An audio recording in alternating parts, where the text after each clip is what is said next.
Copa আমেরিকার জন্য favourite ছিল ব্রাজিল। ফেভারিট হলেও তাদেরকে প্রথম ম্যাচে কোনো গোলই করতে দেয়নি কোস্টারিকা।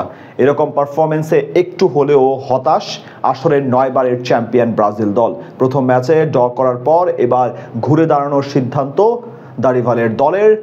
পরের ম্যাচে তারা মুখোমুখি হবে প্যারাগুয়ের বিপক্ষে। এই ম্যাচে হারলে অনেকটা বিদায় নিশ্চিত হয়ে যাবে তাদের।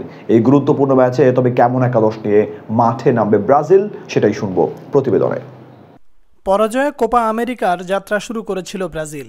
ভাবছেন ড্র করা ম্যাচকে ভুল করে পরাজয় বলা হয়েছে কিনা?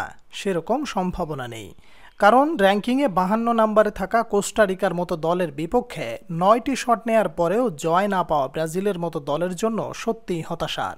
শুধু হতাশারই নয়, এরকম ড্র যে পরাজয়ের সমতুল্য। এমন এক ড্রয়ের পর একটু হলেও ব্যাকফুটে ব্রাজিল, কারণ পয়েন্ট তালিকায় যে তাদের অবস্থান 2 নম্বরে। অথচ তাদের চিরপ্রতিদ্বন্দ্বী আর্জেন্টিনা এরই মধ্যে পৌঁছে গেছে কোয়ার্টার ফাইনালে। সেখানে ব্রাজিল এখনও গ্রুপ পর্ব পেরোনোর শঙ্কা কাটিয়ে উঠতে পারেনি। পারবেই বা কী করে? পরের ম্যাচ হারলেই তো বিদায়ের দ্বার প্রান্তে চলে যাবে তারা। যদিও এখনও সেই হিসেব অনেক দূরের। ব্রাজিলের প্রাথমিক লক্ষ্য এখন পরের ম্যাচে, যেখানে জয় তুলে নিয়ে নিজেদের অবস্থান নিরাপদ করতে চাইবে তারা। সেই লক্ষ্যেই তো আগামী ম্যাচে প্যারাগুয়ের বিপক্ষে মাঠে নামবে ব্রাজিল। 29 জুন বাংলাদেশ সময় ভোর 7টায় এলে জায়ান্ট স্টেডিয়ামে মুখোমুখি হবে দুই দল।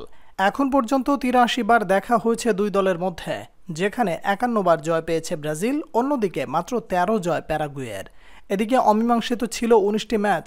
জয়ের বিবেচনায় বেশ এগিয়ে থাকা ব্রাজিল এই ম্যাচেও তাই চেষ্টা করবে বড় জয় পাবার। সেই লক্ষ্যে নিজেদের সেরা একাদশ নিয়ে মাঠে নামবে দলটি। তবে কেমন হবে তাদের সেরা একাদশ? গোলবারের দায়িত্ব থাকবে লিভারপুল তারকা অ্যালিসন বেকারের কাঁধে। বর্তমানে বিশ্বের অন্যতম সেরা গোলকিপার তিনি। দীর্ঘদিন ধরে আস্থার সাথে সামলাচ্ছেন ব্রাজিলের গোলপোস্ট। প্রথম ম্যাচেও রেখেছেন ক্লিনশিট। এদিকে যেহেতু এডারসন দলে নেই, তাই নিশ্চিতভাবে পুরো টুর্নামেন্টে দায়িত্ব থাকবেন তিনি। দলটির রক্ষণভাগের দায়িত্বে থাকবেন অভিজ্ঞ এইডার মিলিতাও। প্রথম ম্যাচে তিনি ছিলেন অসাধারণ ছন্দে। তার সাথে সেন্টার ব্যাক পজিশনে থাকবেন মার্কুইনহোস। অভিজ্ঞতার বিচারে দলের সবার চেয়ে এগিয়ে তিনি। প্রথম ম্যাচেও রাখেন মুখ্য ভূমিকা। এছাড়া দলের রাইট ব্যাক পজিশনে থাকবেন দানিলো ও লেফট ব্যাক পজিশনে থাকবেন গুইহার্মে আরানা। মাঝমাঠের মূল দায়িত্ব থাকবে লুকাস পাকুয়েতার উপর। নিজ ক্লাব ওয়েস্ট হাম ইউনাইটেডের হয়ে দারুণ সময় কাটাচ্ছেন তিনি। প্রথম ম্যাচেও ব্রাজিলের হয়ে সবচেয়ে বেশি আলো ছড়িয়েছেন তিনি।